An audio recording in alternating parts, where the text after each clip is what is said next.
Ich erinnere jetzt dort, ja, es ist ein uralter Stall, eine uralte Käserei, aber wirklich schön. Und es sind ja nicht alle Kühe in einem Stall, sondern es sind noch mehrere.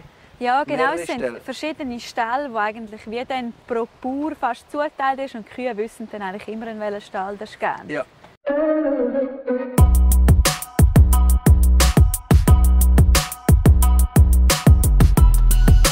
Wann hast du Tierärztin gelernt? Mittlerweile ist es 10 Jahre her, als 10 ich Jahre. das gelernt Wie hat sich in den letzten 10 Jahren die Tiergesundheit verändert? Ja, ich glaube, es ist weniger die Tiergesundheit, die sich verändert hat, sondern wie die Tierhaltungsform. Ich glaube, die hat sich geändert. Dass mehr halt Mutterkuhbetriebe gegeben hat. Vielleicht weniger, vor allem im Berggebiet, weniger Milchviehbetriebe. Ich glaube, das ist so die grösste Veränderung, die es gegeben hat. In diesem Bereich. Und Gesundheit, wie sie ankommen, wie sie angeliefert wird, die Wertschätzung der Bauern, die es bringen. Und, das ist da in der Surselva, das sind ja vor allem Kleinschlachthöfe. Genau. Oder Kleinbetrieb, den du kontrollieren kannst. Ja.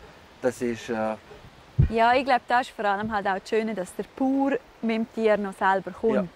Und dann ist, glaube ich, wie auch ein bisschen der Bezug anders, als wenn ich es einem Lastwagen in einen Grossschlachthof Ja. schicke.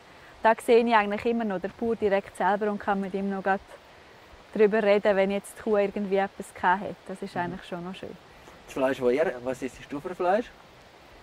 Nur noch das vom eigenen Betrieb. Wir haben eigentlich immer genug, dass wir schauen, dass wir für uns gerade selber vom Hof dann Ja. etwas nehmen. Ja. Dann weißt du, wie es mit dir gegangen ist, Genau. wo es geschlachtet worden ist, wie Genau. es weitergegangen ist. Ja. Wenn wir jetzt voranschauen, wie alt ist dein ältester Bub? 6? 6 6 Jahre. Ja. Und die kleinste ist 2? 3? Ja, das Mädchen ist 3, ja. 3. Genau. Jetzt geht das 12 Jahre, dann ist der Größte, wird er 18, wird er volljährig.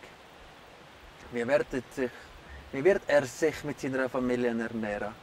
Was wird? Ich hoffe eigentlich, dass er immer noch vom Bauern dann da leben kann. Wenn er Interesse daran hat, am Bauern, hoffe ich eigentlich, dass das immer noch Bestand hat. Und das denke ich, das wird es auch. In einer Form wird es das immer geben, die Bauern.